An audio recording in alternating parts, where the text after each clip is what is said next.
If somebody were to ask me why I love video games, I would hand them over a copy of Ys VIII Lacrimosa of Dana.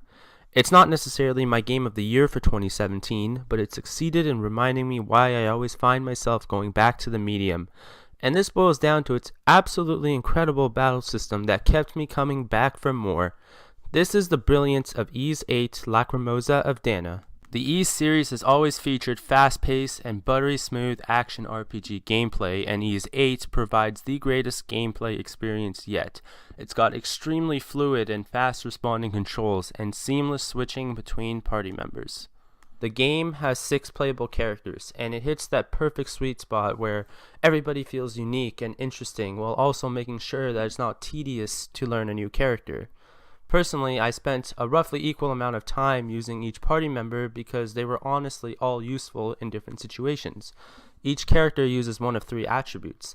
Adel and Dana use the slash attribute, Laksha and Hummel use shot, and Ricotta and Sahad use strike. The majority of the enemies have a weakness to a particular attribute, and the player can easily switch between party members to attack them. This mechanic is incredibly satisfying because the player frequently fights groups of enemies with different strengths and weaknesses. For instance, I often found myself using Adel to take out grounded enemies, quickly switching to Laxia to take out the flyers, and then finishing off the shelled and armored enemies with Sahad.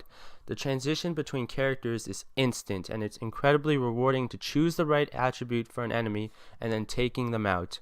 Hitting an enemy's weak point repeatedly also leads to a break, where the enemy is stunned and all attack attributes become effective, which further rewards the player for learning the game's mechanic and attacking with the right attribute. Each character also has several exclusive skills that can be used with skill points that are built up from standard attacks. These skills are unique to a particular character, which further differentiates the cast while also making sure that no character is difficult to pick up. While Adel and Dana have the same attribute, their skills are completely different. Adel focuses on slower, powerful slashes, while Dana's attacks are incredibly quick and have a longer range. Also, each character has their own unique extra skill, which is something similar to a limit break from a Final Fantasy game. Because of this, every single character was an absolute blast to play, and I found myself playing every single one of them extensively. One of the biggest strengths of Ys VIII's battle system lies in its defensive mechanics. The player can roll and dodge to evade attacks and reduce damage. If the player rolls or dodges right before the enemy attack hits, they will initiate a flash dodge or flash guard. A flash dodge will slow down the enemy temporarily and allow the player to land several free hits. A flash guard will slow down the enemy and temporarily guarantees critical hits for the player. This mechanic is absolutely brilliant since it rewards the player for paying attention to enemy patterns. It exponentially increases the depth of the combat system since the player must learn every enemy's nuances and specific timings. It's one of the few games that has made me thoroughly pay attention to every enemy's attack patterns and animations to find the perfect timing. The beauty of the battle system is that it is extremely easy to pick up while also incredibly deep. I usually played the game after a long day, and I just wanted to bash things in. So I usually set the difficulty to normal and bashed away, and it was incredibly satisfying thanks to the smooth controls and quick animations. However, the game also has a lot to offer for those who want a challenge. I occasionally raised the difficulty to Nightmare to challenge myself, and I really needed to think about every move I made. I had to make sure that most of my attacks were placed between enemy attack animations or after a flash dodge or guard. A wrong move meant devastating damage for my party. The higher difficulties are perfect for those who want a little bit more challenge and depth to the battle system. The exploration of Ys VIII is another strong point of the game. The game features the largest map in the series with dozens of environments ranging from forests to mountains, shorelines, and abandoned cities. Each region features its own unique monsters and landmarks, making each new environment feel fresh. Also, some regions have characters that Adel can recruit to Castaway Village, which is founded by Adel and his companions upon arriving at the cursed Isle of Siren. The passengers of a ship known as the Lombardia were separated and stranded on Siren following a devastating crash. Finding these characters can lead to various benefits for the village, since each villager can carry out a specific task, which ranges from medicine to crafting, smithing, mixing, and more. The game also rewards you for exploring, since one of the members of Castaway Village gives you a prize for every 10% of the map you complete.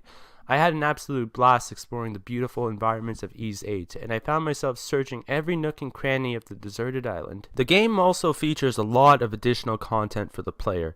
The village has a request board where side quests are posted by the castaways. The quests are typically fairly simple in nature and range from fighting an optional boss to gathering materials. Upon finishing a quest, there is usually a good amount of interesting dialogue, and the side quests do fairly well in adding some depth to the castaways. Ys VIII also introduces interceptions and suppressions to the series. Interceptions occur when the village is being attacked by nearby monsters, and the party fights waves of enemies while protecting their base. Suppressions are an outbreak of monsters in a certain area, and the party travels to a region to lower monster activity. These are very solid horde modes and offer very useful prizes for the main story. Keep in mind that Ys VIII is not a character or story-driven game by any means, and those who are looking for a story-heavy game should look elsewhere. The game's plot is fairly simple, as it follows our titular protagonist Adol Kristen as he investigates the cursed Isle of Siren following the crash of the Lombardia. While exploring the island, Adol begins dreaming of a woman by the name of Dana and grows more and more curious of who she is. The plot certainly succeeds in making the player raise questions, such as, who is Dana and when is Adol going to meet her? What exactly is the Isle of Siren and why is it considered to be cursed?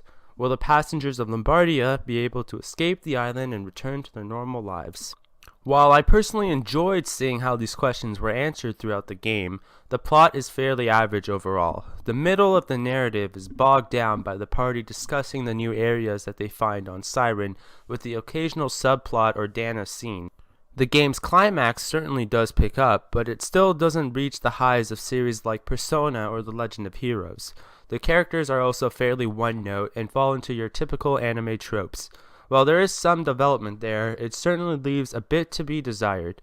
Nonetheless, the game at its core is about its incredible fast-paced action and exploration, and it delivers on that regard in an incredible way. I have already put in over 60 hours into the game thanks in large to its addictive gameplay, and I still have my New Game Plus to go. I hope that I have convinced some of you to pick up Ys VIII. With a PS4 and a PlayStation Vita version currently available, and a PC and Nintendo Switch version on the horizon, the game is available to most gamers in one way or another. With its fluid controls and a battle system that is both deep and easy to pick up, you will not regret your purchase. Thank you all for watching my video, and I hope you guys have a blast playing Ys VIII.